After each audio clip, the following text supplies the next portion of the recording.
Azza wa Jal created the human being, and He didn't just create us like a machine. He created a lot of very intricate systems that all of us need to function. Our hearing has its own function, its own system. Our seeing works its own way. Our minds work its own way. Every part of our body has an entire mechanism behind it.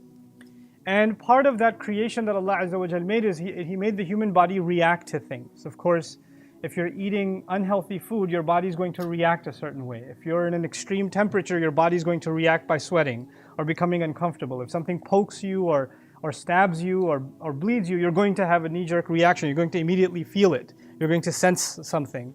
So Allah Azza wa Jal created this body with a sense of reaction. And that's part of the nature that Allah Azza wa Jal created us with. It's a mercy of Allah that He did that, because if we were in pain and we didn't know, then we could even die and not realize that we're bleeding to death or we're drowning or something like that. So these sensations of discomfort that we have that make our bodies react, even the sensation of hunger that makes us react to eat food, or thirst that makes us react to drink, these are sensations Allah put inside of us for our own betterment. But there's another dimension to our creation. Of course, Allah created our bodies. He created our cells, He created our skin and our bones and the blood that flows inside it. All of these things Allah created materially, physically. But there's another dimension to our creation, which is our thoughts and our emotions and what goes on in our hearts and our minds. And Allah Azza wa Jal created that too. The feelings that you have, whether they be anger, they be sadness, they be fear, the thoughts that you have, the analysis that you do, the projections that you make and I make. All of those things are also actually something Allah Azza wa Jal created and empowered us with, just like our physical bodies. And sometimes in the Quran, Allah will talk about the physical creation of the human being. And other times Allah will talk about how He made us as our personalities. What machinery did He put inside of our personalities and our hearts and our minds that we function a certain way. And of course, this is the study in modern times. Many would categorize this as the study of human psychology, right? How humans behave, how humans think, how humans feel, how they respond to certain situations, how they can navigate through their feelings and emotions and get better, etc., etc. But in these ayat, Allah Azza wa Jalla actually describes one dimension of human psychology and the way we were made. And that's really what this khutbah is about. But before I get to that, one last introductory thing, and that is that Allah Azza wa Jalla, before these ayat that I want to share with you, He described Judgment Day. And He described a very strange scene on Judgment Day, similar to which has been described only one other place. But this place in particular, Allah says, يَوَدُّ الْمُجْرِمُ لَوْ يَفْتَدِي مِنْ عَذَابِ يَوْمِئِذٍ بِبَنِيهِ وَصَاحِبَتِهِ وَأَخِيهِ وَفَصِيلَتِهِ الَّتِي تُؤْوِيهِ وَمَنْ فِي الْأَرْضِ جَمِيعًا ثُمَّ يُنْجِيهِ. That the criminal on Judgment Day is going to hope or wish for the notion that he may be able to give his own child or his children as ransom, as pay for him not to be thrown into hell.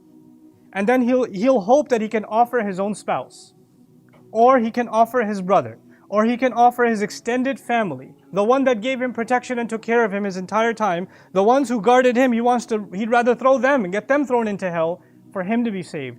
And then Allah says, and there will be people on that day that will be so shocked by what's coming, they'll say, وَمَنْ فِي الْأَرْضِ جَمِيعًا ثُمَّ يُنْجِيهِ. Take everyone on the earth, let them go to hell, just let me go. That's what they're going to say. So this is describing an extremely reactionary response to the shock of Judgment Day. And from there, Allah immediately transitions to the ayat I want to share with you. And those are, إِنَّ الْإِنسَانَ خُلِقَ هَلُوعًا. The human being, no doubt about it, has been created reactionary. The human being was created, and I'm roughly translating halu' as reactionary. Human beings, when something happens to them, immediately they just want the problem to go away. Or if something good happens to us, we immediately respond in ways that may not even be appropriate.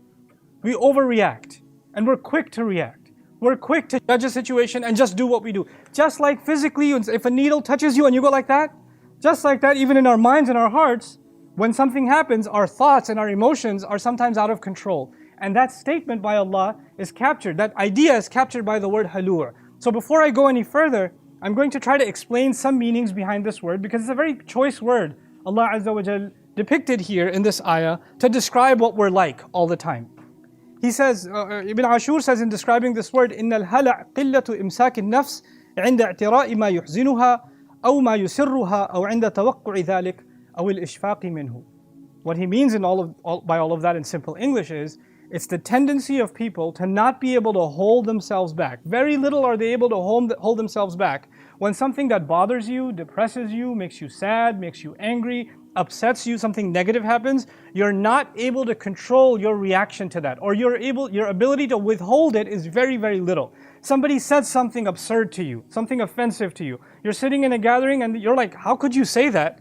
And there's a tendency, at the very least, your face changes, at the very least. For some people, they'll explode right then and there and say, shut up! What'd you say? And they'll become like that. You know, other people will say, you could say that now, but watch what I say about you online. And or whatever. They'll have reactions, right? And they're not able to withhold that reaction. Maybe they can, it's like that kettle that's boiling and the lid is on, but it's gonna blow eventually. Right? So your ability to withhold it becomes little by little, little and little and little. And similarly, when something good happens to you or something you were expecting, you're not able to withhold your reaction of joy, maybe your reaction to party, your reaction to over-celebrate, etc. And so he's saying that we become reactionary at the first onset of good or bad news, and we have very little control over that. We have very little brakes on it. And that's Allah's commentary first and foremost about this attitude of halua. He also adds that Allah used the word khuliqa, the human being has been created this way. As if Allah programmed us this way. Like we're made to be this way. And that's an interesting thing to say. خُلِقَ كِنَايَةً عَنْ تَمَكُّنِ ذَلِكَ الْخُلُقِ مِنْهُ وَغَلَبَتُهُ عَلَى النَّفْسِ. Meaning Allah said, no doubt you were made this way to demonstrate that is actually your natural state. Like if you don't work on it, you're going to be reactionary. Like you're not able to withstand and be patient and be, to not let things get to you. You're not like that naturally. You're actually reactionary naturally. I mean, think about children. When something bothers them, they're not like, I should sit and have sabr. They start crying right away. Or they throw a tantrum right away. Naturally, as children grow, then they have to develop that skill of reacting in a way that's more controlled, right? To withhold. But that's not something that occurs to us naturally. Allah is describing that our predisposed state is actually of being very impatient and being very reactionary. Now, let me compare that a little bit with, the physical body. Our physical body is also very reactionary. It's also, in a sense, very weak. But there are people, like, people that are in the martial arts, for example, or boxing or whatever else. As they train, their resistance for pain and their resistance for, otherwise uncomfortable situations goes up. They're able to withstand more than a normal person can. The human body is capable of some incredible things, to withstand some incredible endurance, if it is put under regular training. You can't go to the gym one time and then take a punch in the gut. You can't do it. You've got to be at it for a long time and build that resistance and strength, and then you're able to withstand otherwise something that will knock you out. Otherwise you wouldn't be able to take it. And it's actually the same formula that Allah made for the physical body. In the physical world, if you want to get stronger, you have to build your resistance. If you don't want the reaction of getting knocked out quickly, you've got to train yourself and get stronger. The same exact exercise program Allah created for our minds and our hearts. That we don't become reactionary with our thoughts, with our speech, because speech is an expression of what your thoughts are, right? If you're going to blurt something out, it's because that was going on in your mind or in your heart. And it's a lack of restraint, a lack of resistance that you possess, that you have the ability to have, that is letting it come out. That's letting it just explode onto the scene. And so, now I want to share with you how Mufassirun, when our classical scholars looked at this word, hala, human beings have been created, halua, extremely reactionary, extremely quick to respond. How did they interpret this? There are several interpretations that they offered, and all of them, Ibn Ashur correctly points out, are actually not the meaning of the word, but certain manifestations of it. It's not the disease, it's the symptoms. Like, how do you see this come out in life? It's ashara, it's greed. Like human beings see an opportunity to make some money, jump on it right away. Or just simple example, somebody's walking by, they see like a $20 bill floating or something. They'll run across the street even if it's dangerous to go grab it before the wind takes it away, right? This is halua. Similarly, ad-dajar, irritability. This is an important one, especially for younger people. To get easily agitated. Like kids sitting in the back seat of a car. Could you tell her to stop? He's still staring at me. Ugh! You get annoyed so quickly. You get agitated and angry so quickly. What people say, some people will literally come and tell me, that person's face bothers me. I can't stand it. I don't want to come here. Like that easily you get agitated by the presence of someone, by the voice of someone, by the words of someone. Sometimes people in your own family, you just hear one word, they say Assalamu alaikum, like, oh God, you again. They just said salam, man, chill out. They didn't say anything else. But you become easily irritated by anything they have to say.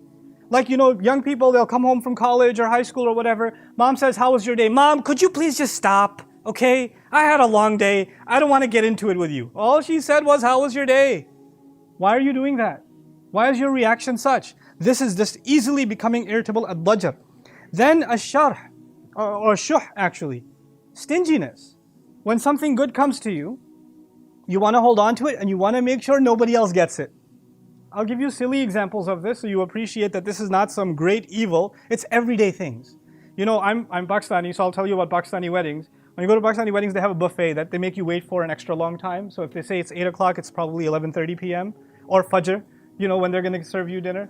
But anyway, when you go to get the dinner, the guy ahead of you sees all this one tray of chicken and this got chicken legs in there, it looks really good. He's going to pile as many of them on his plate as he can because one day his grandchildren might be hungry. Because he wants to make sure the person behind doesn't, because if I ever come back for seconds and it's not there anymore, I want an insurance policy. They're going to eat 1 or 2 pieces, the rest is going to go in the garbage, but they can't help but avail the opportunity right now. They want all of it right now. Children have it. Kids will have their toys. You buy them toys after toys after toys. Your house looks like Toys R Us. When you go inside, you can't step on, not step on the floor, but step on a toy. And they don't play with any of them. They don't play with none of them. But if some other kid comes to your house and touches one of those toys, what does your child do? That's mine. Hey, that's my favorite toy. And then they start playing with it like they just got it. And when that kid leaves the house, they're like, chuck it again. Like, I don't care. This is shuh, meaning we're reactionary. We want to make sure what we have stays ours and nobody else gets it. And if we have an opportunity to grab something, we just grab it and nobody ever get their hands on it because I might miss out on something. Whether you have something with you or not, that's the attitude. And then of course comes al-ju'. Some Mufassirun described halu' as ja'i', like extremely hungry, extremely like starving for things all the time. Like even if you're not hungry, you feel like you want more. Even if you're not in need of money, you want more money. You're constantly, gravitating towards more and more and more. And finally, al-jubn, which is my favorite, is that human beings become cowardly. When bad things happen, when tough times happen, you buckle, you crumble. You say, forget it, life's over. You know what? I just got laid off from my job. I'm just going to be homeless now. What can I do? I'm done. It's finished. I'm just going to sit over here and not think about it. And you just become depressed and allow the world to just crush you. And you feel like there's no hope. No matter what you do, things are only going to get worse and worse and worse. And you just buckle under pressure. And these are the symptoms of being halu'. إِنَّ الْإِنسَانَ خُلِقَ هَلُوعًا. Allah Azza wa Jal takes 2 of those symptoms and then describes them. There are many symptoms, but He describes 2 salient ones in the next 2 ayat. He says, إِذَا مَسَّهُ الشَّرُّ جَزُوعًا وَإِذَا مَسَّهُ الْخَيْرُ مَنُوعًا. He says when bad stuff happens to him, when harm touches him in any way, when some discomfort comes your way, comes my way, then we become jazu'. Jazu' ضد الصبر. ضد الصابر أو صبور. You become completely impatient. You lose it. Whether you lose it by way of anger, by way of crying, by way of buckling, by way of losing hope entirely, by way of using foul language, you can have your own reactions. All of them will come under this one word, jazu'. Some people will, face a bad situation, and as a result of it, they'll say, you know what, forget it, I don't want to pray anymore. That's it, I'm done. Or you know what, I have never had a drink in my life, but my life is so messed up right now, I'm just going to go to a bar, I'm going to have a drink. Forget it, who cares anyway? Life stinks anyway. I've even heard people say things like, the more I pray, the harder my life gets, so forget it. It's not like it's getting any better. People will turn to drugs, alcohol, sin. People will turn to all kinds of things to deal with a problem. And then they'll say, you know what, I was going through a hard time, that's why I did it. I was just in a rough time in my life, and that's why, I did this, that, and the other. That's not I had my reasons. I broke down. And Allah actually acknowledges that human beings have that tendency. He's actually not criticizing it yet. He's not criticizing that yet. He's saying human beings are weak. They are reactionary. And when bad things happen, they do buckle. They're not able to withhold. If they were good all this time, eventually they just break. And then they do things that they would otherwise never have done. They become jazur. And the other extreme tendency is وَإِذَا مَسَّهُ الْخَيْرُ مَنُوعًا. And when good things come their way, when some good touches them, they make sure nobody else gets it. They make sure that they can hold on to it and they prevent others from getting anywhere near that good. وَإِذَا مَسَّهُ الْخَيْرُ مَنُوعًا. And that I've seen this in the most extreme ways. Like you have people that have they went through med school, they became doctors, and they're established in their careers. They've got senior positions at the hospital or whatever, and they see some new kid come, and he's just in his residency. He's just a new kid, and they're giving him a hard time and insecure about that kid. What is his success going to change about your career? He's not there to take your job. Relax. But nope, can't see anybody else come up. Because when khair comes, I want it all to myself. I don't want to see anybody else come up. I can't stand that. إِذَا مَسَّهُ الْخَيْرُ مَنُوعًا. These are the extremes that we can go down. But then Allah Azza wa Jal describes the remedy. By the way, all of this so far is how human beings can easily become. Allah is not saying bad people are like this. Allah is saying anybody can become like this and not realize it. He's actually saying this is غَلَبَت خَصَّةٍ. This is the dominant quality of people. This is how people were programmed. This is how they were made. But then what exercise are you supposed to do to build that resistance? Remember I told you the example of the boxer? If this is how we're going to be, how do we get out of it? If this is how weak we are, and this is the kind of people we can become so easily, what is it that we can do to snap out of it, to become stronger, to be able to deal with these problems or these good things in a way that's mature, that we have the resistance, and we can take the hits and move on, keep throwing punches, and not get knocked out. That solution to Allah is إِلَّا الْمُصَلِّينَ, except those who pray. الَّذِينَ هُمْ عَلَى صَلَاتِهِمْ دَائِمُونَ. Those who in their prayers are consistent and constant. Remember I told you exercise needs to be consistent before you build resistance. This thing that we do, this prayer that we do, it's actually a way of making us stronger people. But still, you're like, okay, I make wudu and I stand there and I recite some words and I do this cardiovascular exercise. How is this making me handle my problems? Well, I don't see the connection. How is this supposed to help that? If you recognize, and I recognize what prayer actually is. First and foremost, salah is a connection directly to Allah. But more importantly, when you're standing in prayer, you're standing directly in front of Allah. And when you're in a meeting, like if you're in a meeting with your boss, and in the room, there's only you and your boss, nobody else. At that, and this is like one of those, like a job interview, for example, right? And you're about to get that job, or you got a chance to meet the president of the university, some big deal. And you're alone in a meeting with this important person, this VIP. Is that the time that you are going to be thinking about anything else? Is that the time you'll be distracted by any other concern? The only thing on your mind will be, I better not mess this up. This overrides, and for now, whether my mother is texting me, whether there's news breaking out on the phone, whether your phone goes, dee, dee, nope, nothing. It's on airplane mode, it's gone, because right now I'm in an interview. Right now nothing else exists. Everything became less of a priority. Everything's priority became minimized because clearly to you this is far more important. You and I are standing in front of Allah. And we're actually simulating, please pay attention to this part, we're simulating when we are going to be standing in front of Allah on Judgment Day. That's what we're doing. We're standing in front of Allah humbly, and we're standing and reciting only what He wants us to recite. No words of our own, none of our own choice. We're doing exactly what He wants to do, absolute submission. Every movement is submitted to His order. That's exactly what we're going to do in every movement of the prayer. What are we simulating? The absolute submission to Allah on Judgment Day. Now you think about that. When I am going through whatever problem I'm going through, you're going through whatever problem you're going through, and we're tending to be reactionary, and then Dhuhr time comes, and we say Allahu Akbar, and all of a sudden we're on Judgment Day. Are these problems that big anymore?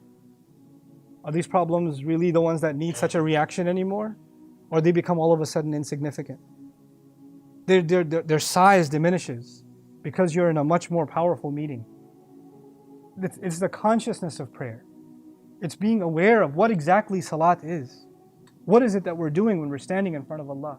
We're putting things in proper perspective. No matter what calamity we're going through in life, it can't be bigger. It can't be something that our master can't solve. And you've got a one-on-one meeting with Him. And you take it before Him and you become optimistic.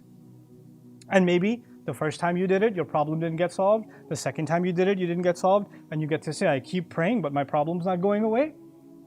How do you not want me to react? And by the way, some reaction is natural. I told you before, Yaqub alayhi salam reacted, he cried. For many, many years, he cried. But he doesn't stop his prayers. To some extent, for the most part, we will have a reaction. We can't stop but having some emotions, but Allah Azza wa Jal will give us the strength to navigate through them. And we will not become people that lose hope, not become people that lose sabr, not become haloo, entirely reactionary. Some reaction will always be there, that makes us human. But is that reaction going to overwhelm us? Is that sadness or that fear or that cowardice or that anger, is that going to overtake us? No, not if salah is there. If salah is there, we're going to be able to manage those emotions, contain those emotions. And that's the remedy that Allah Azza wa Jal gave us in these beautiful ayat. إِلَّا الْمُصَلِّينَ الَّذِينَ هُمْ فِي صَلَاتِهِمْ دَائِمُونَ. One last thing and I let you go. There are multiple remedies in these ayat. This is just the first of them, right? And the most important of them, of course. Which is why it isn't just the first remedy, it is also the last. وَالَّذِينَ هُمْ عَلَى صَلَوَاتِهِمْ يُحَافِظُونَ. It's at the end as well. That is the key remedy to guard your prayers. But I'll mention one more remedy, the second one. He says, وَالَّذِينَ فِي أَمْوَالِهِمْ حَقٌّ لِلسَّائِلِ وَالْمَحْرُومِ حَقٌّ مَعْلُومٌ لِلسَّائِلِ وَالْمَحْرُومِ. He says, in their money, there's a piece that is dedicated, for a known piece that is dedicated, a right for those who ask, and those who are in need, and those who are deprived. In other words, you and I are going through whatever calamity, or you and I are having really good time. Never do we forget there are people in much worse situations. People are having a much more difficult time. And by giving to them, and by thinking of them, it actually helps you diminish, well, you know what, I don't have it that bad. I don't have it so bad. At least I'm still able to help someone else. And look at their circumstance and compare it to mine, I'm actually living a pretty luxurious life. I have it pretty good. It puts things in perspective and it builds your resistance to your problems. Understand, whenever something bad happens to you and me, there are people that much worse is happening to. And that in itself makes you and me grateful that, Ya Allah, you did not give me a much bigger test that you've given some other people. You've given me a much lesser test. May Allah Azza wa Jal make us of those that are not reactionary in a way that doesn't please Him. And may Allah Azza wa Jal give us strength through prayer and strength through giving genuine charity. Barakallahu li wa lakum fil Qur'an al-Hakim wa nafa'ani wa iyyakum bil ayat wa dhikr al-Hakim.